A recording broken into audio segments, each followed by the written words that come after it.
This episode is presented to you by NFL Sunday Ticket, now on YouTube and YouTube TV.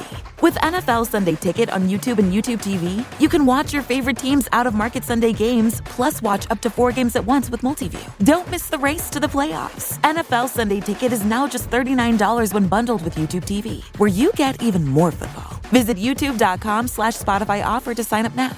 Lowest price on YouTube TV with base plan. Rest of 2023 season. Terms and embargoes apply. No cancellations. The holidays are a time to feel and create joy. And what could be more joyous than the look on her face as she unwraps a stunning new jewelry piece from Blue Nile? How about getting 50% off your purchase? Blue Nile offers premium quality, priced below traditional retail. Their online experts are available 24/7 to answer any questions and make sure you've picked the perfect gift. For a limited time, you can get 50% off at BlueNile.com. That's 50% off at BlueNile.com. This episode is brought to you by State Farm. From your morning podcast to your afternoon playlist, State Farm knows you personalize your entire day. And that's why State Farm helps you personalize your insurance with the State Farm Personal Price Plan. It offers coverage options that help protect what you care about most at an affordable price just for you. Like a good neighbor, State Farm is there. Prices vary by state. Options selected by customer. Availability and eligibility may vary. Apple Gift Card is a practical gift that unlocks a world of entertainment and fun. You can send it via email or give a physical card to your loved ones. Your friends and family can spend it on their favorite Apple services, including Apple subscriptions. Apple Gift Card can be used to buy all things Apple: products, accessories, apps, games, movies, TV shows, iCloud Plus, and more. Visit apple.com for details and to send Apple Gift Cards to your friends and family this holiday season.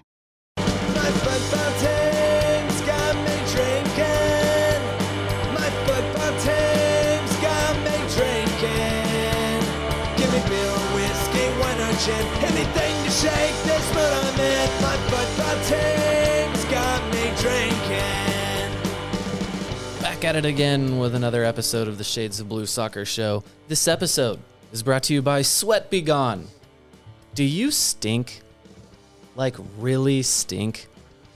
This innovative new antiperspirant formula is guaranteed to keep sweat away forever. Sweat Be Gone. You stink, bro. That was harsh. Wait, what do you mean harsh? I just read these ads for some antiperspirant. How can that be harsh? It sounds like a very good product. Yeah, I don't know that we can be picky with who our sponsors are now that SB Nation screwed us. Yes. I disparage our legally sponsors. cannot disparage the former overlords. That's actually a thing we just learned recently. We might have signed something that said we're not allowed to say something bad about them. I don't know. Right, so I'm not disparaging them. I'm not really sure if I did or not. But Well, I did in order to get everything that they're supposed to deliver to me. But anyway, I have a question for you, Cody. Are you excited? Yeah, I love it. Wait, not to pull the I'm a lawyer card. I didn't sign anything. Can I disparage them? Yes. Maybe actually, we'll have our lawyers look at that. I have thoughts. I might need you to look at the things that we signed because I didn't read them. So please go subscribe, rate, and review wherever you get your podcasts. Since we've been saying that, we haven't seen one new one in a long time. So just one of you go do that on Apple. That's actually, I'm only looking on Apple, I guess. I don't know where else you can leave whole reviews like that. But go leave us an Apple review. Please, listeners, we would very much appreciate it. Yes, especially since Apple is a sponsor of MLS. Yeah. Oh, you're towing the party line now? Oh, well, don't You're I an MLS always? shill? Yeah, because I got a scarf that I'll never wear. Look at us. We're already fighting each other. No one is happy right now. 4-1 at the hands of Jordan Morris Are you excited, Cody? and the Seattle Sounders. I'm not excited, but I'm trying to get the energy up here. We had a good ad read, new sponsor. We're very excited about the new sponsor. And I think it's entirely unrelated, but it does make me think of Ben Sweat. I don't know if it's entirely unrelated to that, but I did think of Ben Sweat. And so I think a good starting point here is Peter Vermes' press conference last night. He got a little more candied than he normally is. Isn't that a novel, Candide by Voltaire? Yeah, excellent book. Did I not use that right? That looked at me like I was Candid? crazy. Candid. Candide. Candide is a book by Voltaire. Yes, it is. Yes, that's what I was talking about there. So we have some audio here. Peter getting philosophical. Yes, from Peter Vermes. He was not happy after the game. Someone asked if he had any concerns. My concern? I'm more pissed off than anything else. I'm pissed. I think that Me too, Pete. very naive mistakes. I think our back line was poor tonight. And that's the part that really, pisses me off. So I'll have to deal with that. And I'm very interested in getting all the other guys back because some people need to see the game from a different place. See the game from a different place. Who is he talking about, David? You have to presume it would be Ben Sweat. It seems like it. I would, for what it's worth, I also think Kyrie did not do himself any favors with Vermes last night because oftentimes when Kyrie has been not impactful on the game, he's at least been hustling and trying. And last night there was a whole lot of yogging. I believe it's with a soft J. Yeah, from everybody basically. But Peter went on here. He has another one on the yellow cards from Ben Sweat. But we can't get 2 yellows like that. It's just, when you have experience, you have to use it. Experience means nothing if you don't use it. And unfortunately, that put us into a hole because we were still in the game at that point. There's a lot of game left. There was other things that we had planned, but at that point we couldn't do it because we're down a man. Experience means nothing if you don't use it. You can just hear the frustration in his voice. He might as well be talking directly to Ben Sweat. It's like, man, this is the whole reason I brought you in here was to not do stupid things like that. Do the basic, know what you're doing, know your role. And he's just like, the guy's not even doing the one thing I brought him in here for. Be the experienced vet. And he is not. Exactly. I'm agreeing with you. See, hasn't he been doing dumb things all year? Yeah. Okay. And he has. Which is why our experience of Ben Sweat. We've been using it. It just reached a breaking point, I guess. Yes, for sure. But that's why he's not played when Tim from Germany was available. Leibold. Mm-hmm. Yeah, all 75 minutes. He bailed on that one. Yeah, all 75 minutes he's been available this year. Something like that. Well, has anybody seen Logan in Denbay? Yes. Okay. We did see him last practice that I went to. Isn't he still way off? On the field and running? He was way on the other side of the field. Leibold has 103 minutes this year in 1 start and 3 total appearances. Yeah. 2 to build a little experience and 1 not too bad game. Any qualms with the calls on Ben Sweat? No. Either one of them? Peter said that the first one actually could have been a red.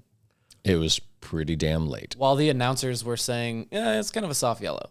Yeah, totally disagree with what the announcers were saying on that.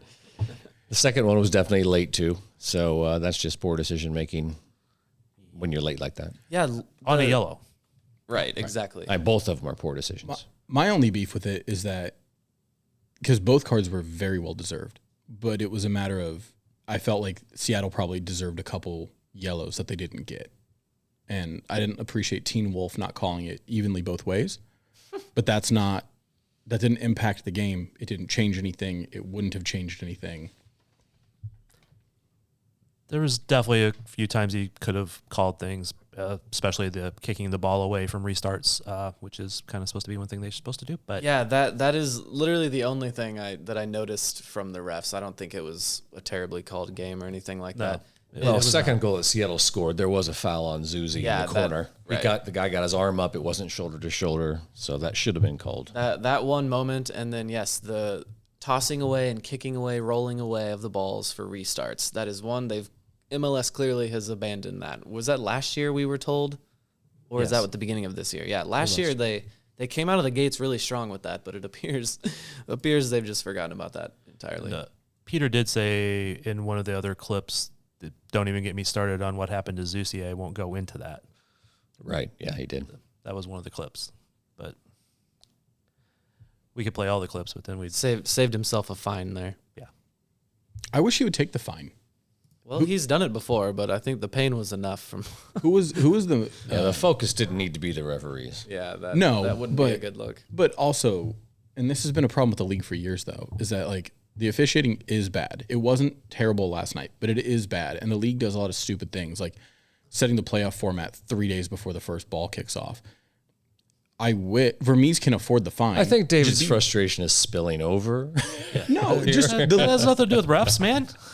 the league as a whole deserves criticism, and Let us vent, Robert. I for one would absolutely love to see Vermes just go in whenever it's appropriate. He's done it in the past, and I think And avoided a fine. I think I am not speaking for Peter. I'm just making an educated guess. Is that he has done that in the past, and it just comes back to bite him with the refs not being as nice to him when they ref there. So I think it's just avoiding it, especially on minor stuff that didn't affect the end result of the game. It may have been a call that was missed, but it didn't affect the end result. Especially when Ben got a yellow and another yellow, which were deserved. So it's pick your battles. He needed to say stuff about the team last night, not the ref. David, you said something earlier about late tackles, and that was a whole theme. Everyone seemed slow, like going through the motions. They just didn't have the killer instinct there. And a lot of the things that fans just kind of can hang their hat on, even if a team is losing. And so we can talk about, systemic changes. We're going to talk about that a little later, and, pointing fingers at who we can blame and what the team can do maybe to change up whatever is going on right now. But I do want to talk about the game a little bit. We got to relive how terrible it was so we don't forget. Oh, joy. Some of the saddest crosses I have ever seen in my life. Every time we cross the ball, it just... The ball goes up, and it's like, why did we even do that? Sometimes it doesn't get past the first guy, and if it does, we got maybe one guy jumping and in a sea of the other team. They never go anywhere. Right to the biggest guy on Seattle's back line every time. Often if it gets past the first guy, it gets past the top of the goal and over past the corner Yeah, and it's into the stands. It's because they launched it. Well, the commentators were mentioning that Tommy played a couple of balls into areas that weren't the most dangerous areas. So I agree with what they were saying there. So It that's doesn't something I'd like even to see change. It just doesn't even feel like the player thinks it's going to do anything. Their heads down, they just kick it. Just send it into the mixer is what I had a coach always used to say. Put it into the mixer. And that's the hope that they're going for. Yeah, for children, right? Because you can't kick the ball that accurately. So you just put it in where everybody is. Good. Actually, he was a terrible coach, but that is a good thing to tell children. These are professional athletes, and I think you're supposed to be trying to pass it to someone in there. Well, this has been a problem for a long time, and it's something we talked about last week with Kyrie, of our wingers and our fullbacks just getting down and crossing it without picking their heads up and picking out a pass. And I think this is one of the things that affects Willie Agata, is that Willie is often the only one in the box or one of two in the box. So he alone is trying to out-jump an entire back line, but we're not giving him good service. Ben Sweat had some terrible crosses. Kyrie doesn't do anything. Even Zusi had a bad game last night. So He did. We're not giving good service into the box, which makes it really difficult for our forwards to do anything with it.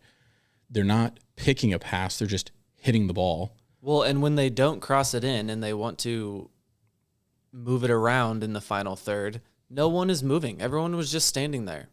Willie Agata doesn't seem to be moving around a lot. It's just like he's just waiting for them to eventually give it up, or to eventually give up, move it around to the wing, and someone to just fire it in. There's just no motion. Everyone's just running around out there, going through the motions. Terrible. Well, to give Seattle a bit of credit, they were very compact and connected when they were defending near their box. Also, they were very good at pressuring the ball, strong one-on-one, and that limited our effectiveness. But here's the other thing. Why, again, do we have to do so many crosses? Well, if you notice Seattle's tactics, they realized, hey, we don't have to worry about Sporting central midfield because there's nobody there, because Tommy's so focused on playing on the left side. Remy Voltaire is pushed up supporting that, and that leaves Roger kind of floating out on the right. There's nobody coming through that middle that's dangerous, so they don't have to worry about it. There's nobody going through anywhere that is dangerous right now. Yeah. It doesn't look like anybody wants to score. I think Daniel does. Willie was pretty excited about scoring. Yeah. I think both of those guys want to score, man. I don't think there's any doubt about that. But the service hasn't been good to Willie. I think that takes a toll. I talked to him last night, and he's like, I just want goals. I just want goals. And he was thanking God for that. That's what he was like yelling when he was there. God, thank you, or something like that. Another Willie Agata classic. And he also mentioned how maybe they won't have to focus on one person. Yeah. Yeah. So the man marking that he's getting The by himself. Problems in the midfield you mentioned, Robert. Yeah. Eric Tommy, who has kind of been the one carrying us, seemingly the only one that they can count on, was among several players with multiple turnovers in the midfield last Carrying too much, you're saying? Yes. Trying too hard. Yeah, and Agata had to drop back into the midfield because nothing was happening up front. It's frustrating because he's not getting service, so he has to come back so far. Remy Voltaire also had some amazing games this year. Looked great, and he whatever his tricks were not working as well. Nothing in the midfield was working. Nothing anywhere was working. I'm the least upset with Remy's performance last night. Of the guys on the field, Yeah. I think he is the least culpable for what happened last night. He was mostly fine. Mostly. That's fair. I mean, it's tough to have a great game when your teammates are all terrible. So I think he was probably our best player last night. Should we just go from the least worst to the worst? Vermes brought in To Ben Sweat, yes.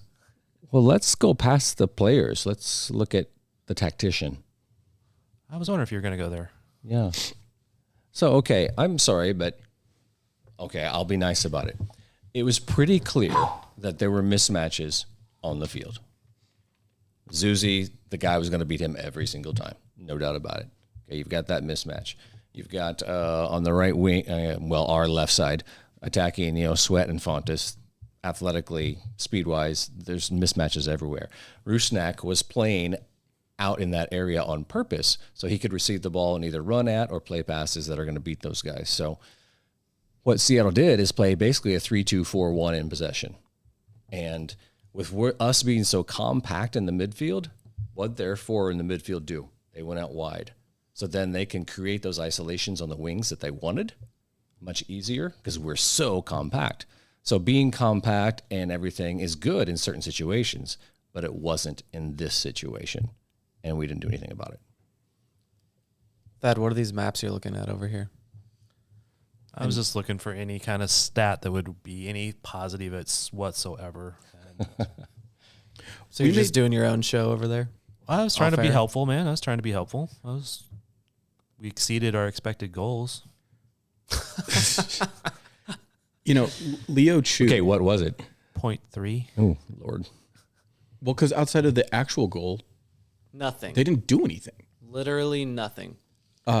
Leo Chu is a U22 player for Seattle who has done absolutely nothing in like the 2.5 years he's played here. He's been like a huge bust for the amount of money they paid for him.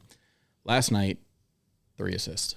He just kept scorching Zusi over and over and over And that pulled Volder out of the middle, which didn't help.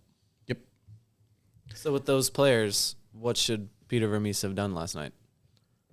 Well, Caden Pierre is hurt, so it's not like Caden Pierre could have played last night. Yeah. But this goes back to the complaint that I've had for a long time, which is Graham Zusi is a great guy. He is a very nice person. He's a good person. Just end the sentence right there. He is 645 years old, and he's washed. He's too old and too slow to play the position the way we are asking him to play the position. 400 appearances, though. Woohoo. This was the best one yet. But I think Mike had to tell the team that it was his 400th appearance. Did you see that on Twitter? Yeah. They posted about Kyrie's 100th, and then Mike had to tell them it was the 400th. Which, by the way, they did both of them in the stadium. I know the club has like an obligation to the players to, celebrate certain milestones, but that is maybe the most tone deaf thing of all time, to just like spit in your fans' faces, because he is maybe the least popular Sporting KC player I remember. While everyone is mad he's playing so much, you make a point to say, look how many games he's played. But this goes, we traded Jalen Lindsey, right? And Jalen is not lighting the world on fire in Charlotte, but Jalen was a young homegrown player who was a capable MLS player. He's not going to make a best 11, but we have not recruited a replacement for Zusi. And if we think it's Caden Pierre, we don't let him play. That's a problem. It's going to come back every time we have the same discussion. Peter's going to start who he thinks is going to get him the victory, right or wrong. I mean, that's what it's going to be. And in this particular case, Caden wasn't even available. Right. And I acknowledge that, right? That Caden was not available last night. So in fact, there was no outside backs available except the two oldest. Right. And I acknowledge that. But for the last 2 years, our defense has sucked. And what Zusi contributes going forward does not outweigh what he takes away in defense. I would disagree with that in a lot of cases. Last night I would pretty much agree with you though, because he was not good last night. He's been not good a lot of nights the last 2 years. But the point is, we have not recruited any competition for him whatsoever. And seemingly our game plan is, let's roll out a 36-year-old man and ask for him to be a best 11 right back in the league, because otherwise nothing works. Well, again, Caden Pierre is the one that's supposed to be challenging him. How many minutes do you think Caden Pierre played last year? You said nobody whatsoever, and there is someone soever. That's all I'm saying. I mean, in the same sense that we have Cam Duke and Felipe, none of our homegrowns play, other than Busio. He's the only one who's ever actually gotten a chance to get any run. Roger got taken out at halftime for Felipe. Did he change anything? Was Felipe an improvement? Yes, but it was too late. Roger. I'd like to go back to Zusi myself. I mean, your guys are blaming Zusi, but he's being told how to play and what to do. Why don't we put two up front? Then we can use those two plus the wide midfielder, Shelton in this case, to pressure the ball a little bit more defensively. Tell Zusi to tuck in more and stay back and not make those runs up top so he's forced so forward that he can't get back. Why don't we do that? Very good point. Why do we blame Graham Zusi? I don't blame him. Yeah, I know. I'm just saying. Don't blame Graham Zusi. Or Ben Sweat, I'm not going to let off the hook. But, yeah. Well, because Zeus didn't have his best night last night, and some other nights I'll give David that. He was also credit. playing center back for a while. In our 3-3-1 that we had. We also had Shallowy basically left back for a while too. So yeah, and they scored their third goal before we could sub him off and get Duke on for the right back. But the conversation about Zusi, Shelton, Fontes, Espinoza, it's all the same thing, which is we have a bunch of and Sweat. We have a bunch of veterans who are not performing, and it's the height of lunacy. Thad, every week you say Vermes is going to trot out the guys that he thinks are most likely to get the win. So either he's crazy because we are 0-3-2 and we were bad last year, or he's doing the best with what he's got, but he's got shit, and that's his fault because he's the sporting director. I think that's a fair statement. I don't know that they're all shit, and there's never one right answer to everything, but changing tactics a little bit more would help. Getting players back will help, blah, blah, blah, if it's not too far gone, if the attitude is not too far gone by that point. Well, hold on, because Thad, I'm sorry to interrupt you, but this just reminded me. So you've got the game on in the background on the TV here. We're in the 34th minute, and it just showed Kyrie lightly jogging to a ball where he gets actually beat out by Kellen Rowe to it. Right, Mr. Hustle gets beat out because he didn't actually run to the ball. Right, well, Kellen's fast. Cam Duke makes one mistake last year and gets banished for eternity. Right, he made one bad play against LAFC, and that was the end of his season. Kyrie can seemingly do no wrong. Over and over. Espinoza, over and over. Zusi, Fontes, over and over. Vermes plays his favorites, the old guys, because he quote-unquote trusts them. How can you develop meaningful depth? How can Marino Giannis get better? How can Cam Duke get better if they're not allowed to play through mistakes? I'm not arguing with it. I tell you why I think Peter does what he does. Is that exactly how I would play this team? No, it's not. Well, availability is an issue right now. We talked about it with Pierre. We talked about it with left back. I mean, it's an issue. It is. It's an issue all over the field. If you look at who else is still on the injured list, or questionable, or not 90 minutes, or not 60 minutes, or not 45 minutes. Of course, that lends right into this. Seattle was missing, 6 players last night, and they're still able to field a quality side with good tactics that work for what they have. Yeah. And I know Dave and I were talking about this a little bit before everybody showed up, but really about 3 of them were people who would normally play. Right, start, yeah. But that didn't change the fact that they were missing 3 quality players, and they still put out quality players that torched the back line. Now, is that because those players are not good? Is that because those players were in bad formation and bad tactics and bad, had too much pasta for lunch? What? I don't know. It's all of those things that. Well, I mean, but that was the other question I asked Thad before we got on the air, though, which is which SKC player makes the Seattle starting 11 last night, let alone any night? Daniel had a pretty decent game as far as attacking wise. Defensively, a couple of moments he turned off, but of players that would potentially make them, I'd have to go like position by position, but like he said, Shalhoub was not bad last night. Tommy, we know, is good enough. May not have been his best game last night. Voltaire is good enough. Well, but if you look at like a full side Seattle, right? Everybody's available. Their midfield is Nico Lodero, who's on the downside of his career, but is still a great player. Albert Rusnak, who's good, who's very good. João Paulo, who's a best 11 player when he's healthy. He coming off that knee injury.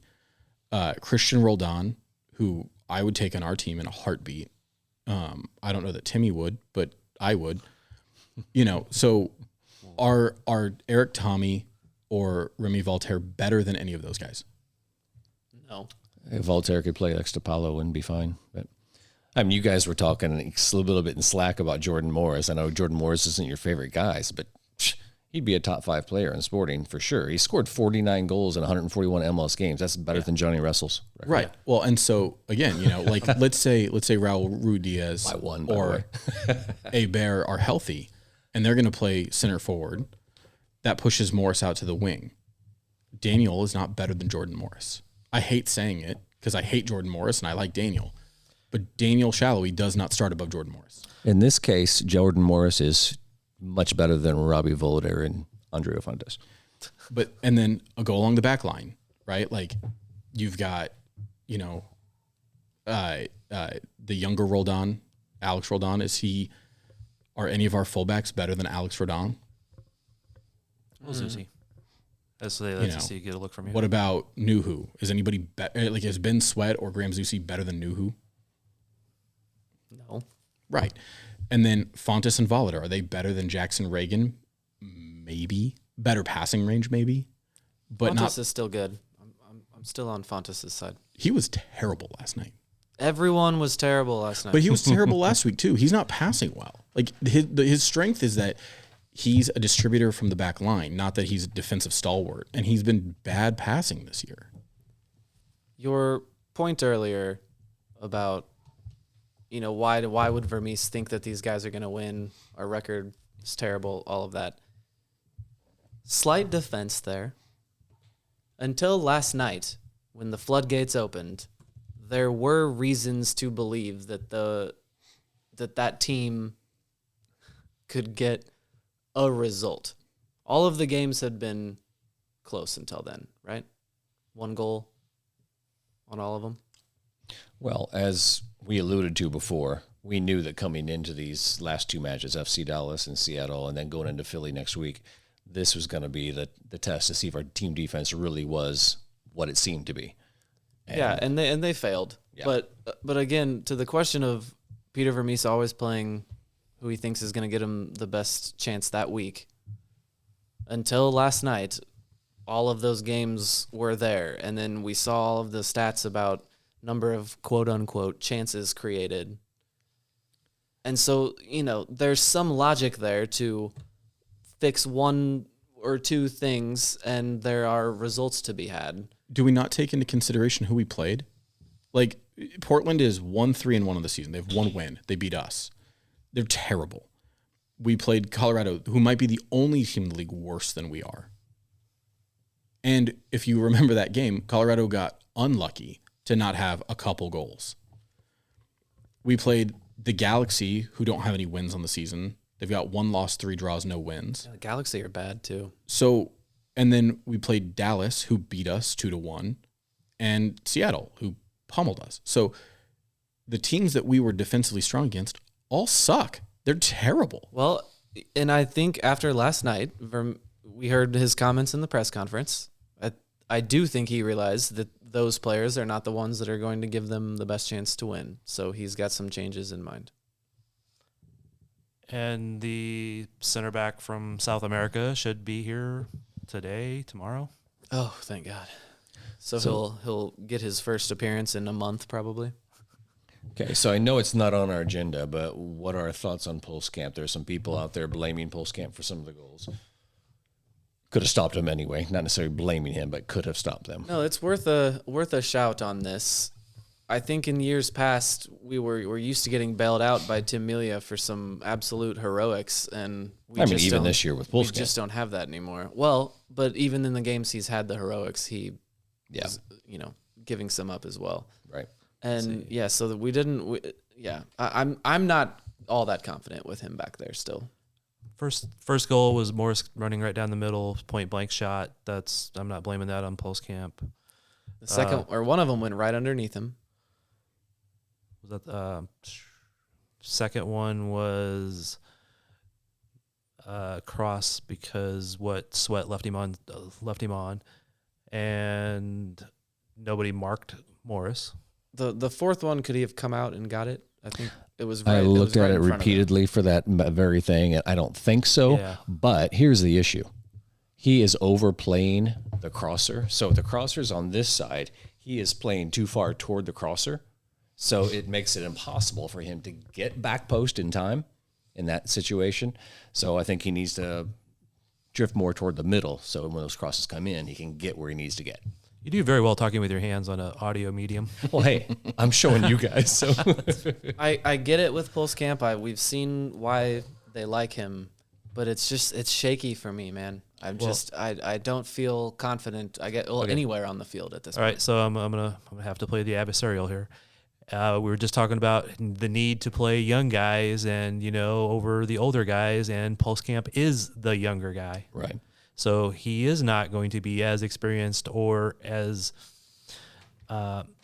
he will make some mistakes that maybe Tim wouldn't have made if Tim was at his best, but Tim might have made those 7 years ago or 8 years ago, and Pulskamp still has the higher, the longevity that Tim doesn't have. So Tim was on the bench though.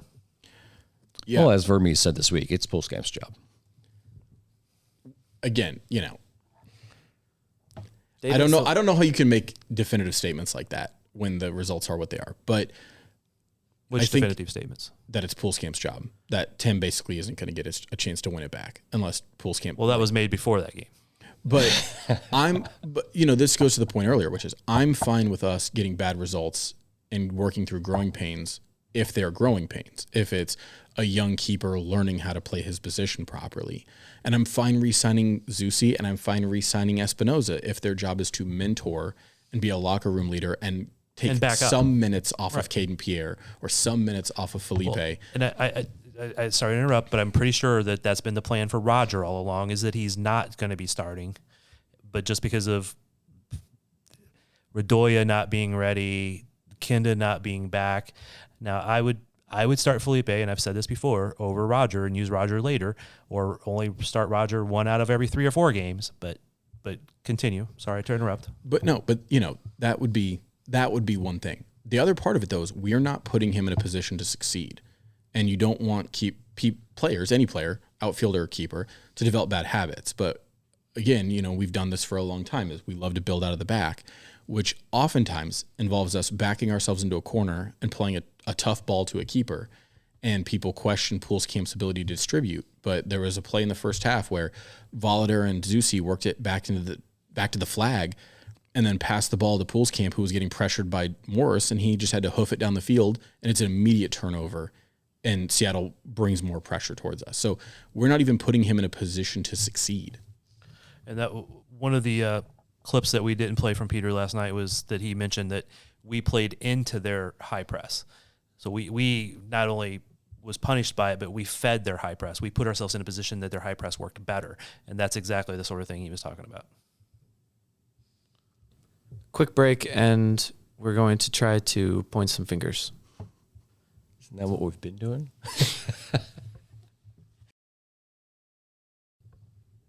All right, we're back. So everything was awful last night. The field was bad. I didn't like Vermes' outfit. The attack was toothless or non-existent. Food in the press box was old and cold. One goal that we had was lucky. I thought it was nice out, so I didn't dress right, and I was cold the whole game. Seattle had cool jerseys. Our players were yelling at each other. The defense reminded us why we were so worried about them. Jordan Morris and his stupid hair scored goals. Kellen Rowe, you guys. Kellen Rowe beat us. Polito didn't play. Johnny Russell couldn't help. And St. Louis won again. Everything is awful. And Thad, like myself, the most staunch optimists for the team are wavering. Mike Kuhn is wavering. He is not a staunch optimist. He's a staunch diehard fan, but right. He's not a staunch optimist. So okay, yes. He's very far from the that. diehards. They're testing the diehards at this point. Are they losing fans, Thad? Depends on your definition. You're a of diehard. losing. Where are you at? I'm there every game. Okay. Are you as bummed about everything? Are you losing it in the same way Mike is? Yes and no. I mean, I was, as the fan side of me, man, I walk out of some of these things just pissed. I mean, I'm a fan. I have to take control of that because otherwise I'm not going to the press box, or to the press conference or the locker room, and I can't walk in there and say, hey, why were you so fucking bad last night? Or, I can't do that. I skipped the press conference last night and then got locked in the stadium because there was a lost child. We reported you lost Cody. Yeah, no, it was me. I was a lost Where's child. Cody? Supposed to be at the press conference. But yeah, I mean, I don't want to ever lose to Seattle, man. It pisses me off. And if you're going to lose to them, at least make it a 1-goal game. It's that sucked. Morris. The only time I ever wanted him to be called up to the damn national team, and he wasn't. Well, I saw a video of Vermes say something about, go out there and do all the things, basic things, run hard, play hard, et cetera, and that's what the fans want. The fans will be happy if you're with them. They'll be with you if you do these things. And the team just wasn't doing it last night. Yeah, was that video right before the game started saying, hey, fans, we need you. Every time you do that, you inspire us. Was that new? I don't remember seeing it. Oh, you don't? Yeah, was that trying to remind the fans, hey, we need you, stick around? The whole game day is stale. It's boring. Yes. It's stale. It's been the same thing for a decade. It has. Yeah, and so sorry to interrupt there, but that is what I wanted to talk about in this segment is, Jake Reid, Brian Bliss, Peter Vermes. Those are the three names that we can, the three buck stops here names, right? That we can look at. I think of the broadcast, Smetzer's and second most tenured coach, and he's 8 years. Peter's 15. Yeah. What I want from Jake Reid, is different than I think a lot of what people on Facebook and Reddit want. I think he takes a lot of shit for no reason. I think he takes a lot of blame for Vermes, and the team re-signed Vermes, but I don't know how much of that is on the Illigs versus Jake Reid. He's the CEO, I think it's more operations of the business, less so on who gets to be coach and technical director. So I think these are divergent things between Vermes and Bliss and Jake Reid. But the team made a name for itself by being innovative, by being at the cutting edge of everything. And there are ways for Jake to push this team forward. Increase scouting. They need to revamp what they're doing with the medical side, because it is so very clear that every year we have so many guys pulling hamstrings, pulling quads, having knee injuries. Something's not working. So it's a top to bottom audit of what we're doing on the medical and recovery side. But they just need to refresh game day. And Jake Reid's not out here cutting together videos and picking the music, but at some point he needs to go to somebody who works for him and say, stop playing John Cena's entrance music at the beginning of the game. We've been hearing it for 10 years. Pick a new song.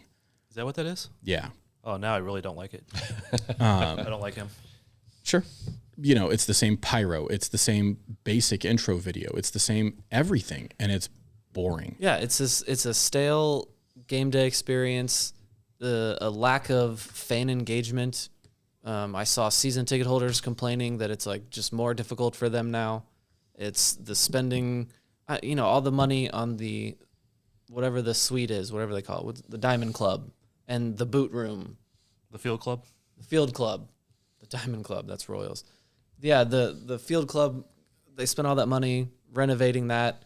And if I'm being honest with you, it kind of looks the same to me. It looks a little bit nicer, doesn't really look any different.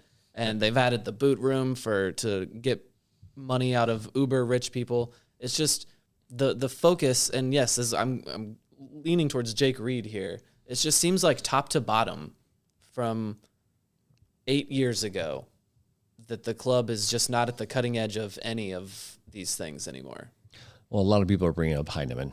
And Heineman was great at showing the fans that he was there, that he was connected and cared. And I think the fans miss that.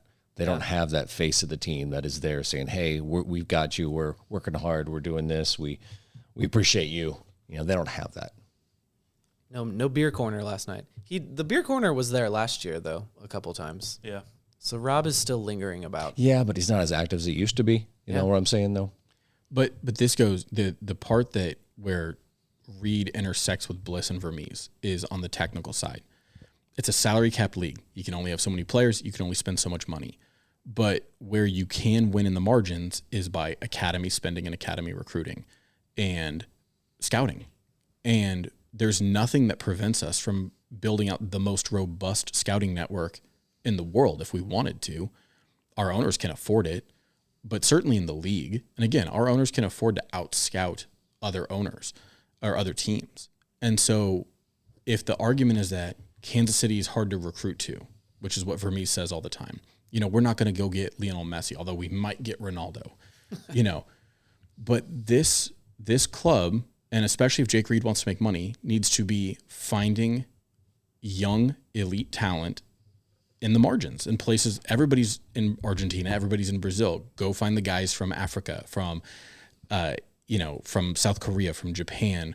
Go find the next Willie Agata and then sell them. And that's how you make money to reinvest back into the club.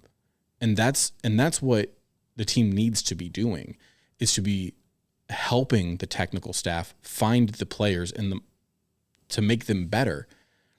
And part of that is also Vermes has to understand that the league has changed. The average age now is 25. Cody, you keep trying to jump in. Let me finish this real quick. The average age in the league is 25. We're trotting out a bunch of dudes over the age of 30.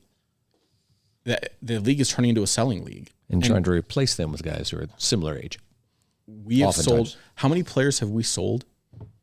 There have been trades, so trades functionally are sales. But how many guys have we sold in the last 5 years? Busio? In the last 5, yeah, one.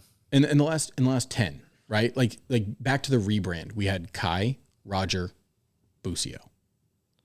Ike, Dom. Right.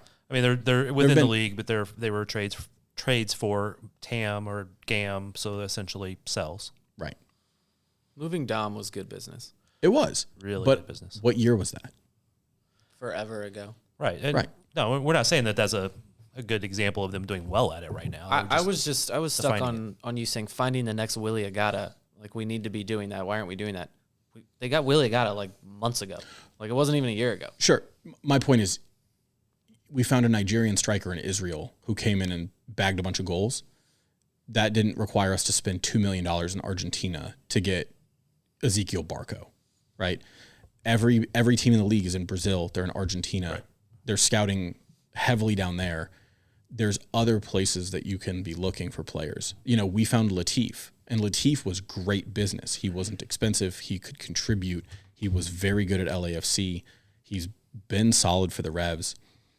That was good scouting. That was good business because it didn't cost a lot to bring in a player, and we weren't competing for his services with that many other clubs, and certainly not in this league.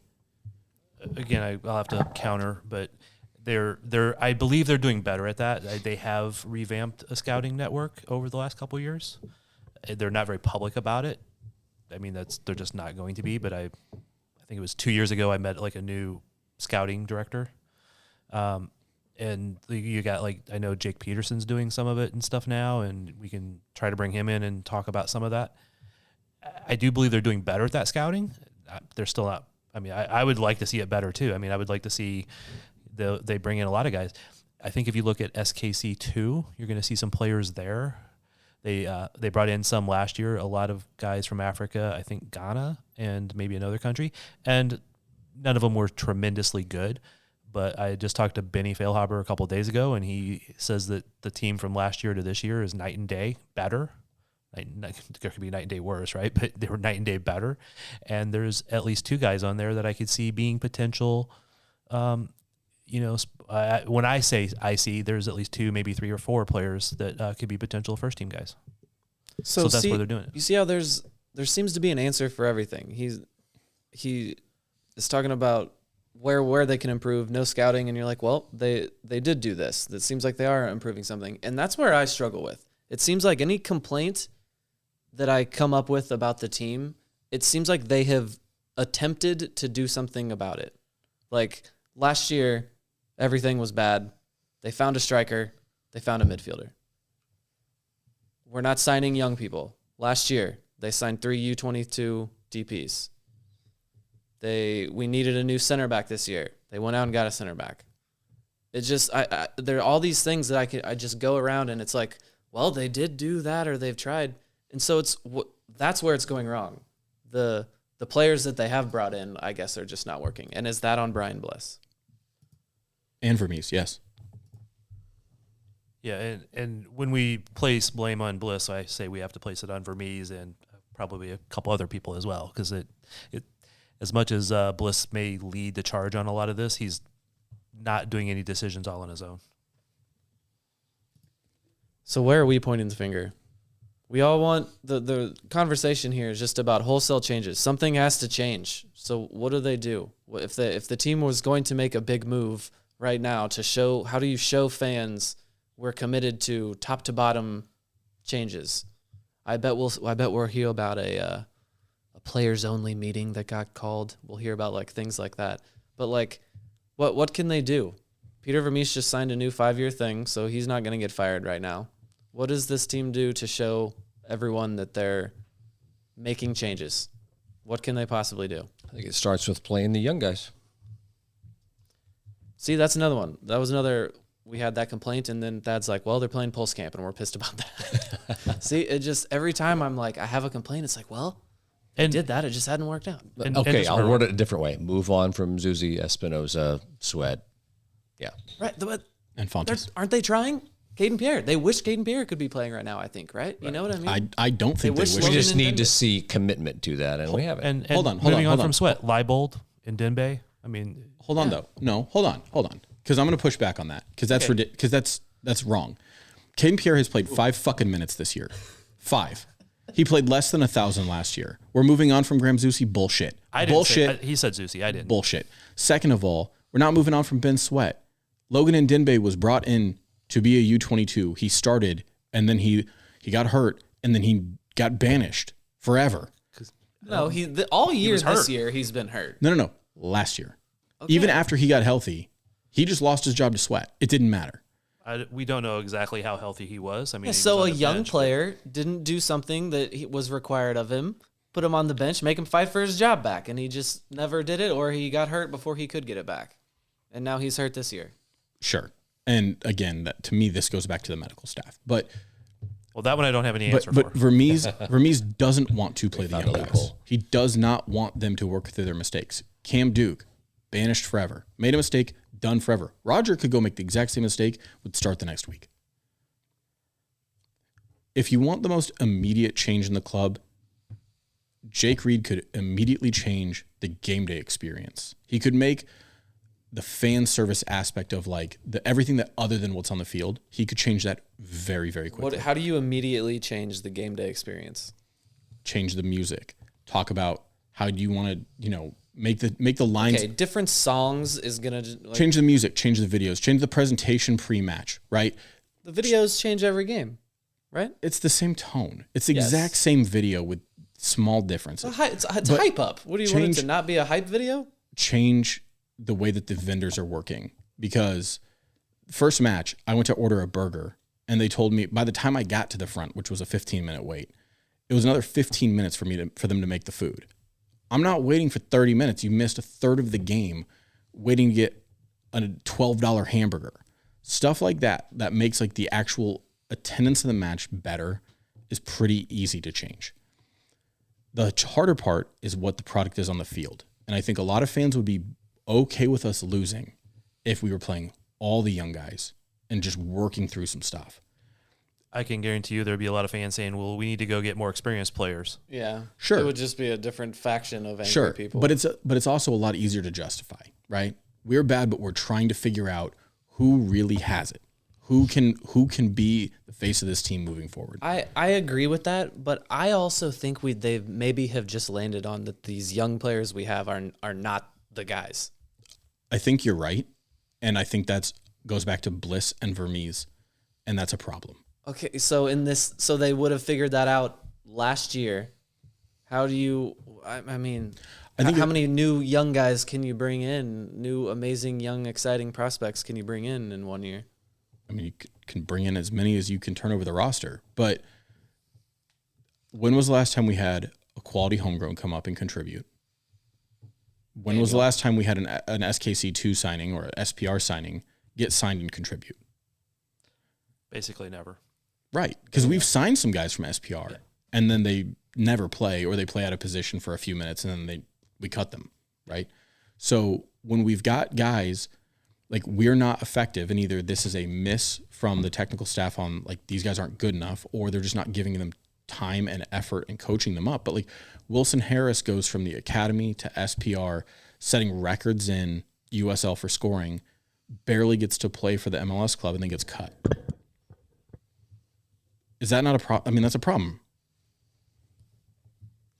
I mean, another way to look at it too, and I mentioned this earlier, is, look at the teams that are in the top of the standings fairly consistently. We always talk about we don't have a number 10 at Sporting. We don't play that system. Yeah, but look at other teams have Gill. They've got Zellaroyan. They've got Mukhtar. They've got Lowen in St. Louis. They got Ladero. They've got Driussi, etc. We have never signed a player like that, and I think that's a player that maybe we need to admit we need. That can make a difference for the team in the midfield and in the attack. It might require playing a very different 4-3-3. Well, then that might be where the change needs to start.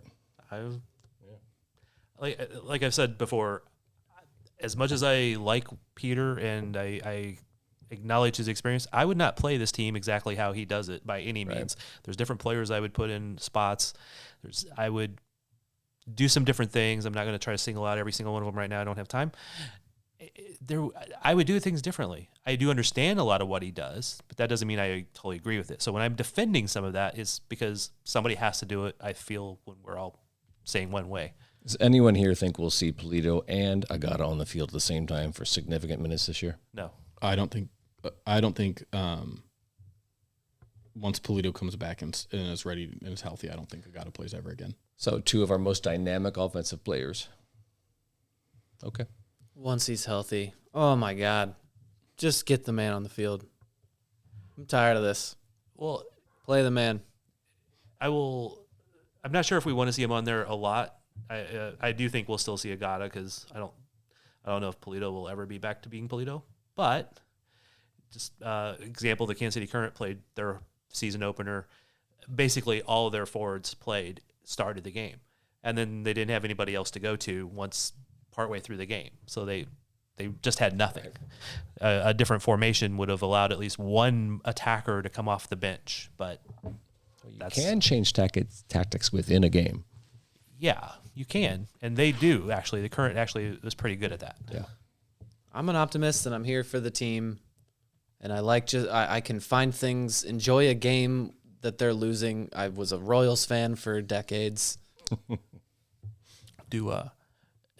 And go back to academy recruiting players. They did change academy directors last year after Perry retired. Right.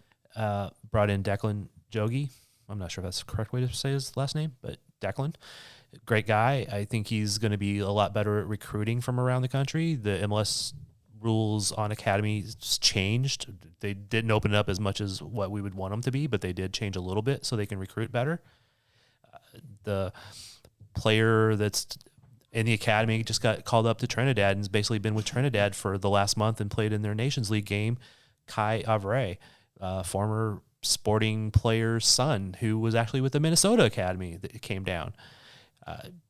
We'll see how he turns out. They're doing things. Again, they should have done some of these before. Things are changing. You got to adapt. I'm just trying to point out at least some spots where we see change. Is it enough? I can't guarantee that. Well, to finish that thought, as much as an optimist as I am, and I can have fun watching a bad team sometimes, if our starting front line gets back out there, if Polito is playing in between Shallowy and Russell, the new center back is out there playing, Gotti Kinda's contributing, and we're still losing, I'm going to be in a very deep, dark place. I'm going to go back to listening to Murder Grass. Murder Grass? It's like death metal for bluegrass. I think you've described this to me before. I don't know what to do with that. That is just he's like an enigma. Name. There's so much behind Thad's eyes that no one knows about. Polito's contract is up at the end of the year, right? I believe so. Yeah. Although I believe they've talked to him about extending it. I guess we're just going to drop that Murder Grass thing there, but yeah, Polito. Okay. Why? Yeah. A lot after 2019, man. A lot after. Why re-sign him? Would I do that? I don't know. I mean, I would love to know what the doctors predict for him. But if you were going to re-sign him, would it be for however many millions, or would it be for 200,000? Man, he's going to have to score Let's some assess goals. that in September. He is going to have to score some goals when he starts playing if they're going to sign him again. And this goes all back to the way that we built the roster, the way that we handle the transfer market is just, it's MLS 1.0. I'd say it's MLS 2.0. You got to go there. Huh? It's not 3.0. It's Vermes is managing this team, and not on the field, but as the sporting director, like it's 2012. And the idea that you just let guys run their contracts down and let them be free agents, and that we're just signing free agents, and we're not paying transfer fees, and we're recruiting guys in their late 20s, and that's a recipe for success is wrong. It's just flat out wrong. In Philadelphia next week on April Fool's Day. Going to get murdered. Philadelphia is all of a sudden very good. That's one of those MLS teams that All of a sudden? in my head that they're just bad. MLS finalists? They've been good for like 5 years. Has it been that long? Oh, they had Anderson, didn't they? I forget about that. They got screwed 2 years ago for COVID protocols, missing a bunch of players. Last year, they were one miracle Speaking moment of a away. team who can develop and sell players. Yeah, precisely. That's something that Philadelphia's done really well. All right. Don't forget to, another reminder there to subscribe, rate, and review. We would appreciate a review. Hey, where can they find us if they want to find us on the internet? Or like articles might be written, or they can comment. Well, thank you for asking that, David. There may be an update this coming week. Yes, we should have a new site. It's being built right now. Okay, that was a good tease there. I didn't know we were going to do all that. Yeah.